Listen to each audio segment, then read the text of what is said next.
afternoon, Cindy. Oh, How are hello, you? hello, very good, thank Good. you. You know, we travel very far to be here, but there is an interesting story behind Paley wine. So, firstly, introduce yourself. Tell us who you are. My name is Moyahabo and Seemola. I am from here in Paley, Attridgeville. You are welcome. This is where the Paley wine originates from. As a sign of welcome, I'm not sure if I'm allowed to drink on duty, but nonetheless, just to indulge you.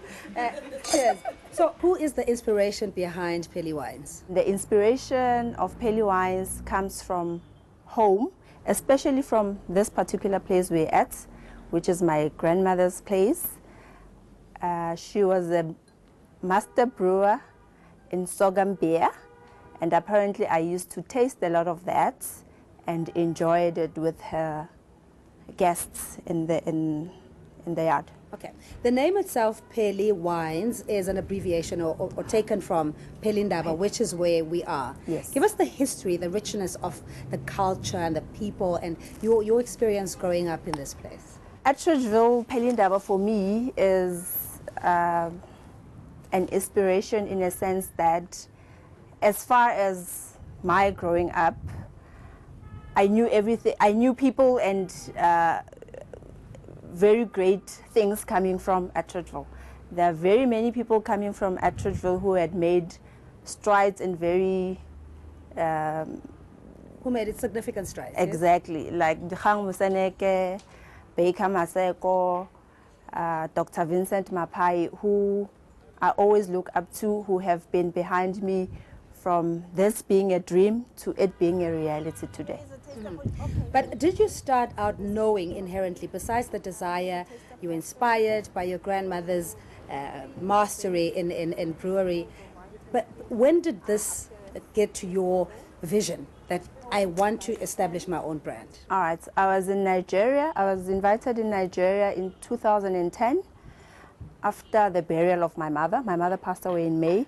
Friends of ours invited me to Lagos for the festive season in 2010. So I was in Lagos for the festive season and we drank a lot of wine. But it was not a bad thing. No, not. It was a lot of foreign wine, which I was not exposed to. I have not, from South Africa, seen New Zealand, Chilean, Australian wine before. So I was very curious and asked why are they consuming foreign wine instead of... As far as I knew, South Africa was the only African country making wine. So I dared them to try South African wine. And they were very open to the idea, and they dared me to bring South African wine to Nigeria. So now, Women in Focus, we focus on the strides, the challenges, the victories, the pain, the suffering, and also the triumph of women. And we need to know how you overcame some of those challenges, or firstly, what were they? What was your biggest obstacle? The compliance issues, well, I had to start from the beginning. When I came back from Nigeria, I had to engage Wines of South Africa first, because they are the export body that is taking out South African wine to the world. So I engaged Wines of South Africa, and they in turn advised me to go learn about wine. The challenges of wanting to be a wine ambassador was not knowing the product or not knowing South African wine. So I had to go learn it. So I enrolled at the Cape Wine Academy for Introduction to Wine, South African wine, Wines of the World, Faults in Wine, because I just had to understand what I'm dealing with. So the compliance issues, understanding the product, understanding the viticulture, viniculture, and the environment, why are we only growing in the Western Cape, and so on and so forth, were some of the challenges I had to tackle before coming up with something that I can call my own. It's the centenary of Nelson Mandela. He's always been a proponent of education, education, education, that it is that key that will unlock a lot of opportunities. You've gone and studied the wines, but for many of us, we're merely consumers. You know, you might know it's a big, lovely bouquet, it's, you know, wooden scent. What is it that the basics that you can teach us at least, so the tips around wine, the selection thereof, and why it's good for you. Okay, there are many wine grapes out there, more than 200, I must say. So if you were to learn or be interested in wine, it's not just your Pinotage, your Chardonnay, it's the grape that is important, where you start and where it's grown and how it's treated before it gets even to your glass. So at least the basics you should know is basically what you need to look for is the appearance and how it noses and your palate, because there is a palate for every wine and a wine for every palate. My favorite might not be your favorite, but you need to be an explorer to be able to gather and take notes of the knowledge of wine. Is it a lifestyle as well, as you're saying? Absolutely, yes. It comes. Yes. So what we do at Paley Wines, we start from basics, from your wine etiquette to your basic wine education, to when to drink what, when, because it's now winter. I'm just indulging because you took my red wine. It's winter, and I would suggest you drink your reds in winter for the antioxidants in the red wines, especially the Shiraz, because the Shiraz with the skin gives you more antioxidants than other red varieties. Yeah. And talking about etiquette, if you say, our palates are different, what if I like my red wine chilled to the point where I add on ice? Is that a complete taboo? You know what? There is no taboo as long as you drink the wine. However you want to drink it, but I would really like to take people through, especially with the red wines, to take them through basic steps of ultimately enjoying red cultivars, because there needs to be a starting point and an end point. So with the reds, I usually suggest to my clients that a Merlot is a basic introduction to red wine, and then you can gradually graduate up until you get to blends. Okay, which would be a Merlot or Cabernet Sauvignon, depending. Yes, a blend, but starting with 100% Merlot and graduating gradually to other varieties of reds. Yeah. What is the opportunities, the prospects of growth for Paley Wines? Wow. This is just the beginning. We started off with the Sauvignon Blanc, which is what I'm having, and the Shiraz. The distribution model. Okay. And because, talking about emancipation, economic freedom in our lifetime, having opportunities, are you readily available? And if not, why not? Yes, readily available. I figure every Paleytorian, anyone from Atteridgeville, from Salisbury, is a Paley wine ambassador. We're available at any given time. We deliver. This is home for pickups. We've got other wine ambassadors out there who are willing to take in orders. So why aren't you at the local outlets where people can conveniently buy, even if they're not from... As I said, compliance issues and meeting requirements of different outlets, we are still to find the right partner to take us out there in terms of retail. Yeah. Do you have a time frame? I imagine you're negotiating, of course, with those that already have the established facilities and means. How far are you from being available at our local supermarkets or even other liquor outlets? We're still working on those logistics. We should be ready. Come December, we probably might be ready to roll out retail. How rigorous is that process, and what did you have to go through? It's still a process that is very demanding, and we need to comply with certain regulations, but with support from mainly our people in restaurants, in taverns, in chisanyamas, we can get there, because the main focus should be on consumption first before you go to retail. And you're not saying that support me because I'm a black African woman in business. You're actually saying support me because I'm professional. The quality can meet any standard in the world. What is your value proposition that sets you apart? We providing quality good wine with wine engagement, with you understanding what you're drinking. It's one thing saying I drink wine but not understanding it. We give you the basics of what to drink, what not to drink, how to drink it, to consume wine always with water, and being responsible in... Now, I remember, and these are some of the myths that you can dispel, where somebody would say wine is very strong in terms of its alcohol content, therefore it would lead to a premature aging process. I don't know, you probably have those myths as well. What are those that you can dispel fast quickly? You don't always keep everything that you take off shelf, because there are many people who are wine connoisseurs or who have wine cellars and keeping a lot of stuff that is not meant to be kept. Wine is meant to be kept when you know the purpose of the wine and you know the aging potential of that particular wine. So wine is mostly enjoyed with food, with company. You pair it with events, you pair it with people. That is when you get the most out of any glass of wine. Your support, your networks, you're saying that the people of Pheli have generally been ambassadors for Pheli wines, but wider than that, in terms of the professional space, where else do you have a footprint? We have a footprint in establishments outside of South Africa. The embassies out there are aware of our products.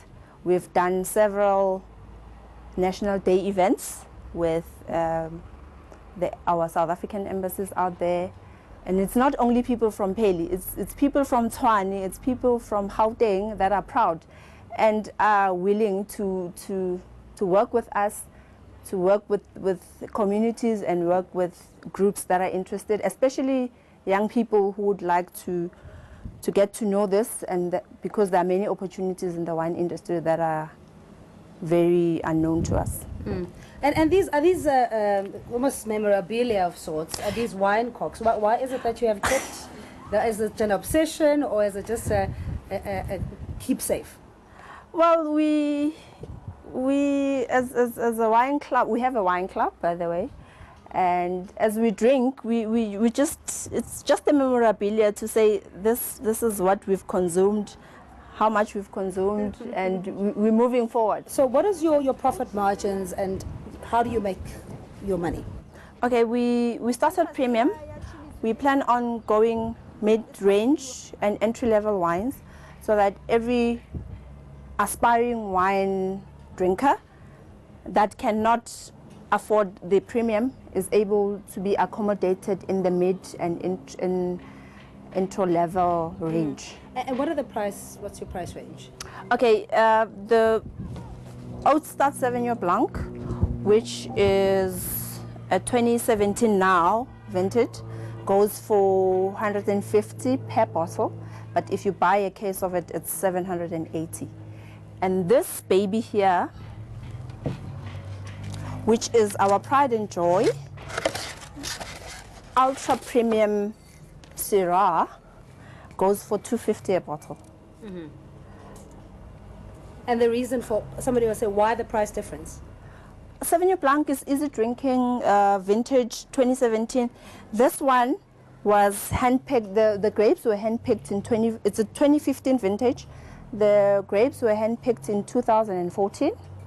And they were in barrels for 24 months. So the whole process, yes, that was very...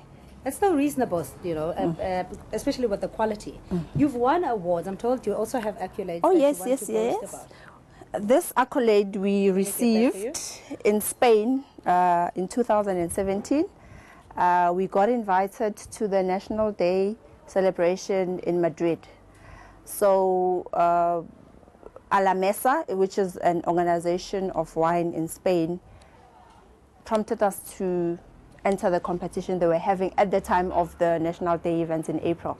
So we entered this beauty, and she won Best International Foreign Wine in Spain last year. Cheers to that. Bottoms up. Yes. I want to go back to, often when you have a success story like yours, albeit it's in its infancy, you do have a network of people, primarily your BPI, your broad pool of ideas, maybe similar networks. Are you enjoying enough support? Support from the BPI is on top of my list. The BPI is an organization I belong to. It's a broad pool of ideas, and we engage on different topics of national interest, and we debate a lot. There are many fantastic people there, and yeah, I was privileged to be introduced to the group and be part of it. And I really, really commend the work that we're doing. And where do you see Paley Wines in future? Paley Wines is naturally progressing to be a one-stop shop for every wine need. Wine education, wine etiquettes, and pairing your wines, our wines, with any of your occasions. We are readily available to set up anywhere. We do hikes, we do Women's Day events, we do men evening events. Everything that we can pair with wine is doable with us. And your contact details? Our contact details is 083-227-6343, paleywines.com, and info@paleywines.com. Thank you so much for hosting Women in Focus. Thank you very much for coming to Paley. You are now officially welcomed as a Paletorian. Oh wow, Paletorian, I like that. And thank you so much for joining Women in Focus only on Afro Worldview. And again, next week we'll be featuring another inspiring woman who is making inroads in very difficult and male-dominated areas. So we say cheers to you. Salute. Salute. Yeah, I think we just need to make it stand out a bit more, but nonetheless, it's a zinger on the shelf. You know, when you walk into a store and you're trying to pick a bottle of wine, you can't tell me you're not going to pick this. Tato, what is your role? Firstly, introduce yourself and tell us what you do at Paley Wines. Okay, I'm Tato Piti, and I'm the brand identity consultant basically for, us Anna, who's the founder of Paley Wines. So anything she needs in terms of branding, where we should take the brand, and so forth, she comes to see me. And I'm also the person who's responsible behind the designs that you see on the labels. Okay. The packaging as well, in terms of the colors we chose and so forth. I was part of that process. Talk us through your creative process and grab one of your, I think the final one, that one, the accolade abroad. Okay. So what is all of that design? I see as you can see, that statue is actually the statue that's at Lucas Moripe Stadium. It's the figure of Mrs. Ettridge. Who's someone who played a very big role in terms of, helping the people of Ettridgeville. How do I put this? I don't want to say, get their freedom necessarily, but, moving forward from when, they were moved from your Lady Selbans and all those places to Ettridgeville. She helped them adapt to this side of town very well, and she helped them out a lot. Yeah. So what is the brand in itself? When the logo, if somebody looks at it, what was your inspiration? What are they meant to read out of it? I just wanted to remind, women in this township more than anything that they can do anything they want to do, There are no limits. We're living in a free country now, If you've got an idea, don't hold on to it. Do it. Us Anna did it, and you can do it too. Okay. Definitely. And it's not elitist. I mean, we are in the township, as you were saying, that you it's not to discriminate, but saying wine, etc. So can you just dispel that, or wine is only for the elite? For me, wine is definitely not for only the elite.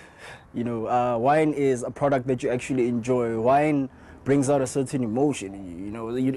I'm sure you always see people being sarcastic about how they feel after having a glass of wine, or it's more than that. It's a culture. How you eat. Your body language when you're, pouring a glass of wine, it's different as compared to when you're pouring a glass of whiskey, So it's that type of thing. Wine is a lifestyle, yeah. So if you were to describe Paley Wines in that inspiration, what it's meant to do, to encourage people to go after their dreams, how would you put it? As our slogan goes, natural progression. Just be patient, take your time like we do with wine. When you produce wine, you have to be patient, you have to take your time, you have to run tests and so forth. So, just generally that's what Paley Wines, is trying to entice people. Like, focus, take your time, and you'll get there. I think we must do a collaboration with our the ones before us and the future generation to just come up with ideally a palette or a cultivar that would appeal to the old and the new in the same, in wine, I suppose, at this time in age, because we've evolved as a people, and I think brewing African traditional beer is the same as brewing or doing wine, as far as I'm concerned.